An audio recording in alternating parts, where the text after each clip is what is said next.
9th class का फिर से शुरू से रिवाइज चैप्टर चल रहा है, फिर शुरू से पढ़ाने जा रहे हैं 1.1 है ना।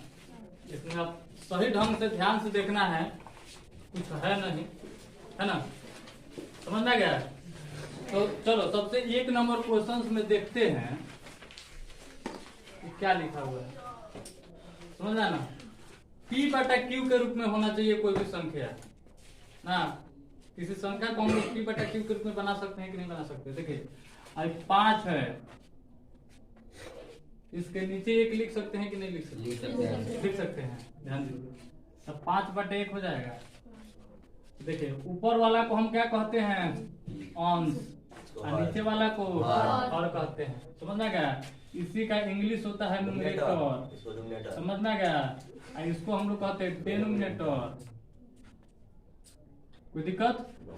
तो अब इसको माने अंश बटा हर है, तो इसको हम लोग P बटा Q कह सकते हैं।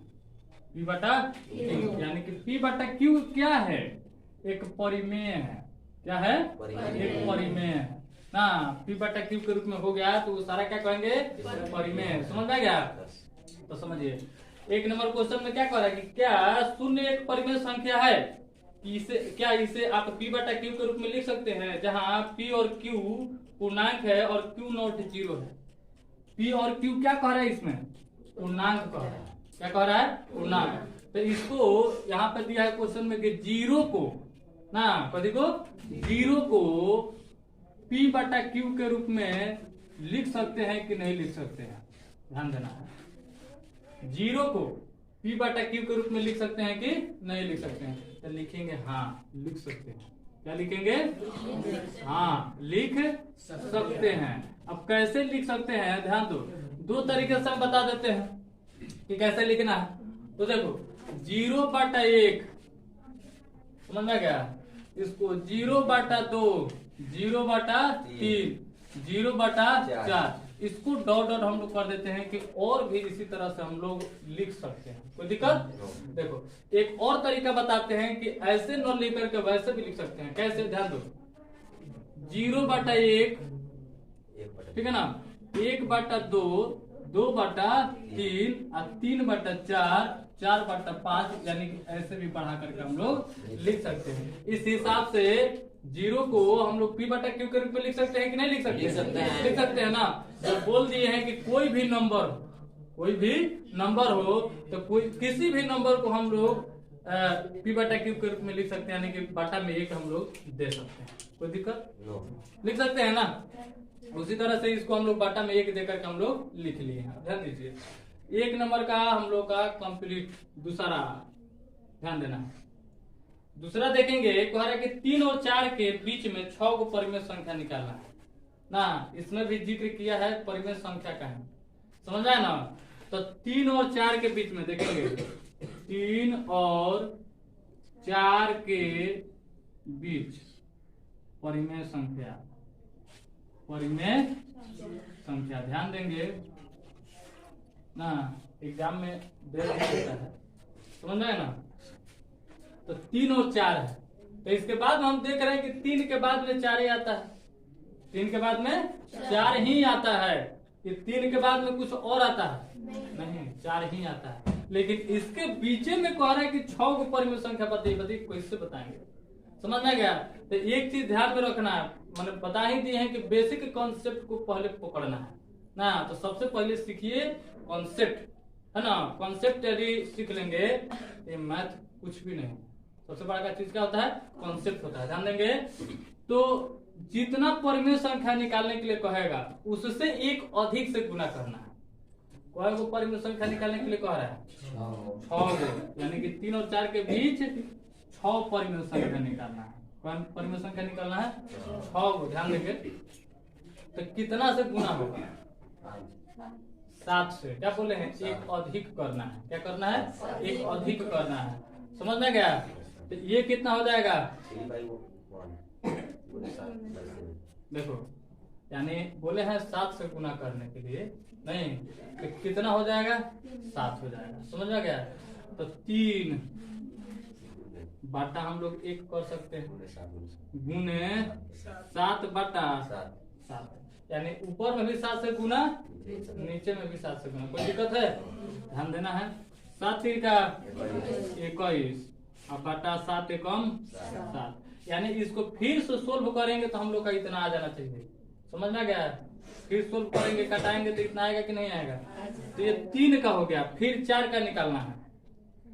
4 बटा 1, फिर गुना कितना से करना है? 7 बटा 7 से।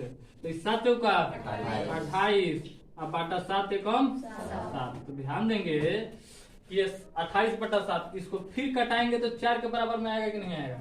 आ जाएगा ना। चलो तो लिखेंगे 3 और, यहाँ पे लिखना है 3 और 4 के बीच 6 परिमेय संख्या, 6 परिमेय संख्या, ठीक है ना, बराबर। देखेंगे 21 बटा 7 है, बढ़ाते जाना है तो 22 बटा 7 हो जाएगा। कितना हो जाएगा? 22 बटा 7। ध्यान देंगे अब कितना? 23 बटा 7। यानी इसकी और इसके बीच में जितनी भी सारी संख्याएं हैं ना, उस सारे को लिख देना है। 21 है तो इसको छोड़ देना है, यहाँ पर 28 है इसको छोड़ देना है, यानी इसके बीच में 6 को निश्चित है आ जाएगा, उसी को लिखना है। तो 22 बटा 7 लिख दिए, 23 बटा 7 लिख दिए, 23 के बाद में क्या आएगा? 24 बटा 7, 25 बटा 7, 26 बटा 7 और 27 बटा 7। यानी 28 बटा 7 लिखे हैं, 21 बटा 7 लिखे हैं, नहीं लिखे। इसके पीछे का ना लिखे हैं, तो इसके बीच में गिनेंगे तो 6 को हो रहा है। गिनिए 1 2 3 4 5 6 हो रहा है कि नहीं हो रहा है? तो 6 को परिमेय संख्या हम लोग का निकल करके आ गया कि नहीं आ गया? आ गया ना। चलिए अब जो है 3 नंबर क्वेश्चन में चलते हैं, क्योंकि पूरा चैप्टर का इसमें बता देते हैं। 3 बटा 5 और 4 बटा 5 के बीच 5 को परिमेय संख्या ज्ञात करना है। अब इसमें बाटा नहीं था, लेकिन इसमें बाटा दे दिया है। कितना कितना? 3 बटा 5 तथा कितना? 4 बटा 5 के बीच में कौन को परिमेय संख्या निकालना है? 5 को परिमेय संख्या निकालना है। ध्यान देंगे इसको भी 2 तरीका से बना सकते हैं ना, इसको भी 2 तरीका से बना सकते हैं। कैसे कैसे? ध्यान देंगे। सबसे पहले इसको और इसको भाग देंगे, कुछ ना कुछ आएगा कि नहीं आएगा? तो चलिए भाग दे करके देख लेते हैं। अब बहुत बच्चा को कह दिया जाता है भाग देने के लिए, तो उल्टा का पलटी भाग दे देता है ना। हमेशा जब भाग दिया जाता है तो बाटा में कोई नंबर आता है तो नीचे वाला से ऊपर वाला में भाग दिया जाता है, चाहे वो छोटा हो चाहे वो बड़ा हो। समझ में गया? 3 बटा 5 है तो 5 से हम लोग 3 में भाग देंगे। बहुत कोई क्या करता है, ये छोटा है ना, इसको क्या कर देता है सब बाहर, आई 5वां को कर देता है सब अंदर। तो कहने का मतलब ये गलत हो जाएगा। समझ में गया ना? यानी नीचे जो है हम बोल दिए हैं कि नीचे बड़ा रहे चाहे छोटा रहे, यानी हमेशा नीचे वाला से ही भाग दिया जाता है। यानी कि 5 से हम लोग भाग देंगे कितना में? 3 में। तो ये 0.5 30। समझ में गया? 0 कितना आया? 6 आया। कोई दिक्कत? यानी कि 3 बटा 5 के बराबर में ये है, आया ना। अब ये 4 बटा 5 है तो फिर हम लोग 5 से भाग देंगे 4 में। समझ में गया ना? 5 से भाग देंगे, 5 8 4 कितना? 0.8। यानी इसका आया 4 बटा 5 का 0.8।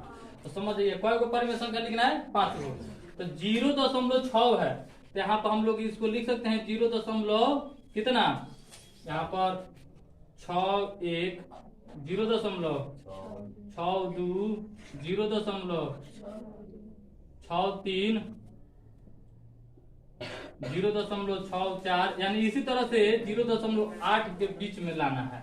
समझ में गया? तो बहुत सारा परिमेय संख्या इसके बीच में निकल जाएगा, लेकिन हमको लिखना है 5 को, तो कोई भी लिख सकते हैं, कोई दिक्कत? इतना के यानी कि 0.6 से 0.8 के बीच में बहुत सारा परिमेय संख्या निकल के आ रहा है, लेकिन उसमें हम लोग को 5 को पूछ रहा है तो 5 को लिखेंगे। कोई दिक्कत? समझ में आ गया? अब क्या करना है? लास्ट क्वेश्चन है 4 नंबर, नहीं तो 4 नंबर ध्यान दीजिए, यहाँ पर बता रहे हैं। ये दिख रहा है कि नहीं दिख रहा है? 4 नंबर दिख रहा है? चलो ठीक है, स्पष्ट। कह रहा नीचे दिए गए कथन सत्य है या असत्य, कारण के साथ अपने उत्तर दीजिए ना। इसमें सत्य असत्य, सत्य असत्य का मतलब होता है हाँ या ना, सही है चाहे गलत। नहीं 4 के 1 में क्या क्वेश्चन दिया है, कह रहा है प्रत्येक प्राकृतिक संख्या एक पूर्ण संख्या होती है। तब हाँ ये भी जगह क्या होता है प्राकृतिक संख्या, ध्यान देना है यहाँ पर बता रहे हैं प्राकृत संख्या, एक होता है पूर्ण संख्या, ध्यान देना है। समझना क्या, बहुत किसी को नहीं आता है प्राकृत संख्या और पूर्ण संख्या, पता ही नहीं चलता है कि ये क्या है। समझना क्या, प्राकृत संख्या का मतलब क्या होता है, पूर्ण संख्या का मतलब क्या होता है। तो प्राकृत का मतलब होता है नेचुरल, नेचुरल नंबर, ध्यान देना है। समझना क्या, अब पूर्ण संख्या का मतलब होता है इंग्लिश होल नंबर। समझना क्या, कोई दिक्कत। इसका इंग्लिश होता है होल नंबर और इसका मतलब होता है नेचुरल नंबर। तो देखेंगे प्राकृत संख्या क्या होता है ना। तो प्राकृत संख्या 1 से स्टार्ट होता है। कितना से स्टार्ट होता है, 1 से, ध्यान देना है। 1 2 3 4 5 6 7 अनंत तक नंबर जो है अनंत तक होगा, यानी इसका जो है कि कोई अंत नहीं है, अनंत है। यानी इसको हम लोग 1 से चालू किए अनंत तक गया, कोई दिक्कत। सीरियल नंबर पर जा रहा है, समझ गए ना। तो ये जा रहा है इसे अनंत तक गया, इसको क्या कौन सा संख्या कहेंगे, प्राकृत संख्या, कोई दिक्कत। अब आप पूर्ण संख्या, तो पूर्ण संख्या क्या होता है तो देखेंगे ज्यों का त्यों लेकिन एक नंबर जुट जाता है। तो क्या जुटता है, तो पूर्ण संख्या 0 से स्टार्ट होता है, 0 1 2 3 4 5 6 ना। ये भी जा है अनंत तक। तो कहने का मतलब इसमें पूर्ण संख्या में खाली 0 को आके जुड़ा कि नहीं जुड़ा, बाकी सारा वही का वही नंबर है या कि नहीं है। तो वही क्वेश्चन में कहा क्या रहा है कि प्रत्येक प्राकृत संख्या एक पूर्ण संख्या होती है कि नहीं। तो प्राकृत संख्या, ध्यान दो, प्राकृत संख्या कौन है, वही है। तो पूर्ण संख्या होती है कि नहीं होती है, तो होती है। तो यहाँ पे क्या लिख देंगे, हाँ, कोई दिक्कत। हाँ लिखना जाएगा ना, चाहे हाँ के जगह पे हम लोग सत्य भी लिख सकते हैं ना। क्या लिख सकते हैं, सत्य। दूसरा का नंबर में आप क्या कह रहा है कि प्रत्येक पूर्णांक एक पूर्ण संख्या होती है। प्रत्येक पूर्णांक ना, जितना भी सारा पूर्णांक है तो कथी प्राकृत संख्या पूर्ण संख्या नहीं होता है ना। तो इसमें लिख देंगे असत्य। क्या लिख देंगे, असत्य। ध्यान देंगे 3 नंबर में आइए ना। कह रहा है कि प्रत्येक परमेय संख्या एक पूर्ण संख्या होती है, तो ये भी हो जाएगा असत्य। क्या हो जाएगा, असत्य, कोई दिक्कत। तो ये पूरा चैप्टर जो है 1.1 कंप्लीट है ना। छापिंग दिस।